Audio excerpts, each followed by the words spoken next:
Rick, I wonder about when you talk about mindset and needing the guys to make a shift. Are you surprised at this point that that's what you're saying, just based on the buy-in and the competitive nature of all of these individuals? Yeah, it's just a mental toughness. There's going to be some blips in the schedule. That, this is not the time to have them, and it's not really about the. I told you a while ago. It's not obviously it's a result-oriented business. Don't get me wrong, but to me, I'm the process, the staple type of guy. We've lost that a little bit. I know it's a 2-1 hockey game, but it wasn't. It was just a. It wasn't a committed game from a Canuck our group. It wasn't. We didn't do the staples and all the stuff that we want to move this thing along. And there's 14 games left. That's why the urgency has to come now, and we can't wait. 2 more, 3 more, 4 more weeks. You just can't. That's the warning. What do you do as a coach to make sure that that's there with 3 big games this week? Well, a lot of individual meetings. Leadership group's got to take a hold of the team. The coaches got to maybe coach a little differently now. There's a lot of different things you do. Sporadically, when do you do days off? How hard do you go at practice? I mean, you can't be full throttle all the time. So there's just a lot of different maneuvering. But we're all in this together, and that's the only way you're going to get out of it. Do you get the sense that after last night's game, the guys are engaged and ready to go full throttle and get that extra level that you talk about? I hope so. I think so. I mean, these guys bounced back before, but this is a different part of the season. This is March now, and it's going to, there's a lot of desperate teams, so you have to play a little more desperate. I think, a little more committed, a little more, better back checking, better changes. These are the little things that we've slipped. And when you let those things slip, the results aren't going to be on your favor. Are you a little surprised because a year ago, Rick, when you were here, meaningful games in March was a label to place on the fact we're not going to the postseason. We got to try to gain some sort of a focus here, start a fitness regime, do something to move the needle. Here we are a year later, and you think that, I'm sure the players are jacked. I mean, they're going to the postseason. They're going to the dance. How surprised are you that this is recurring? You've talked so much about how one mistake can lead to a second, how those 2 goals last night happened in the span of 2 minutes. Are you surprised, shocked, somewhere in the middle? Where are you? No, I'm not shocked, surprised. I mean, you're going to go through this sort of stuff, but I think people are waiting for the next guy to do it. Somebody's waiting, in whatever category it is, to be the forechecker, or to take charge. We have a lot of guys just kind of waiting around, and we can't play that way. That's not our team. We're just kind of waiting around, and then when we're frustrated, it looks like some guys are. It's not. I'm not saying use the word quit. It's just they just kind of get a little slower and slower, and that's when you really got to. When adversity hits, is when you got to face it. We talk about meet pressure with pressure. If the pressure's hitting you, go find it. You can't hide from pressure. And I think right now we're just kind of we're wading our way through a game. We're not taking charge. Isn't it amazing to you that the guy who's kind of leading that inside play, 8 of Brock's goals have come on tips this year. He's second in the league in tipped goals, which is for a guy who used to be a pure perimeter player, has drank the Kool-Aid. He's in a. How much of an example should other guys look at Brock and the willingness to do the dirty stuff and get where you need, not only to draw penalties, but to score goals? You guys aren't drawing penalties because you're not there. Yeah. I mean, if you do the shot chart on any and in any team, all the goals are around the net or, just in the slot area. We had what, 27 block shots, 21 missed shots. That's 48 attempts at the net, either missing or getting blocked. So obviously, we're not moving our feet to change the angle of the shot, and when we do get in there, we're missing the net. So that's a 48 missed opportunities. Whether it's blocked or missed, you can't have those. Usually, if you have that, you're usually not going to win those games. What about Brock's improvement in that area, though? Yeah. That's what his mindset he worked on this summer. Is getting to those areas. You often say meet pressure with pressure. Yeah. I think you have it on your walls. And it's when you watch a game, when you're under pressure on the forecheck or Hronek's handling the puck or whatever, and you don't meet it, it's amazing. The trickle-down effect is startling, isn't it? It's it's 1 mistake, 2 mistakes, it's in the net. Coverage, positioning, it's in the net. Yeah, that happened a lot last year. And then that's something that we worked on this year, where if we did make a mistake, we ended at the one mistake. Now it's 2 or 3 mistakes, and that's probably the one things that upsets me the most this month or the last 6 since the All-Star break. Yeah.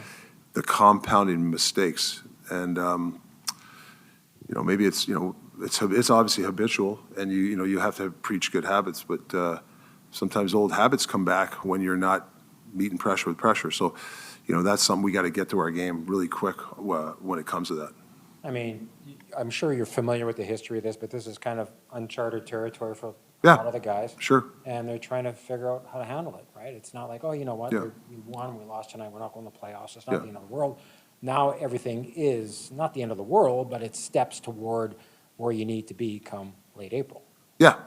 And it's my job too. I can't coach where these guys are squeezing their sticks. And I got to be careful too. I got to take onus too. I mean, I can't keep preaching, hey, playoff intensity, this and that, and all of a sudden the guy gets the puck and he can't handle the puck. So there's a give and take. But the player has to take ownership too. It's like, hey, there's going to be some heat here. You got to handle it. Now, good players handle the heat. And if you're in the NHL, you're a good player. So that's really what it comes down to. When you practice tomorrow, I think you are. Yeah.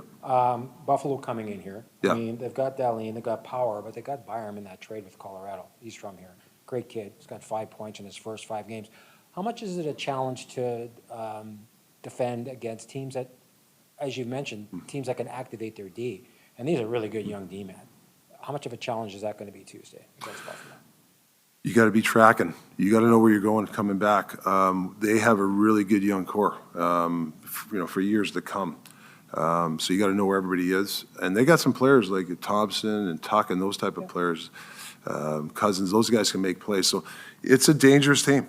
I've watched this team play the last 3 weeks, and they're a fun team to watch because they're a highly skilled team. Carson, the way the last couple of games have gone, what are you guys talking about outside of with the coaching staff, just collectively as a group of players? Yeah, I mean, it's hard. You obviously don't want to panic, but we as a group know that, especially the last 5 periods, I mean, obviously the start against Colorado was good, but kind of the last 5 periods, we kind of all know individually and as a team that that's not our best hockey, and we just want to get back to it. When a lot of the players and coaches talk about you being a calming presence in the room, is this a time when you step up, A, as a veteran, but B, as that calming presence to voice a little bit more?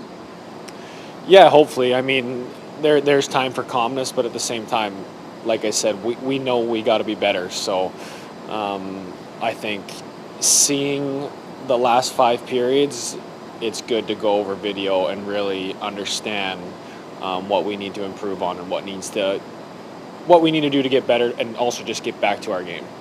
What are some of those adjustments you think you need to make? It's hard to exactly say, I think just consistency, shift by shift. You see it last night, there's stretches where just on the forecheck or even D zone, we're just kind of not going through people as well, or just winning those 50-50s like we would at the start of the year. And then even the third, we kind of played better, but like I said, we still weren't all that much of a threat to tie the game up, like besides a couple looks here and there. I think just shift by shift consistently. We can't just kind of have, the lull in the second period like it has been the last couple games. For too many years in this marketplace, March would be kind of like try to play meaningful games because playoffs were a long shot. You were with a 100-point team last year in Seattle. You knew that you were getting to the postseason. What was March like in Seattle in terms of prepping? Yeah, I mean, it was the same. It was kind of just, we were always working for the playoffs, and I think we want to bring that to this year of playing our best hockey once those playoffs come.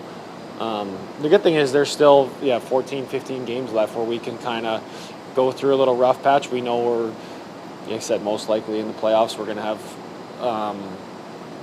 have a tough matchup no matter what, just with how the wild card teams are playing, how tight the Western Conference is.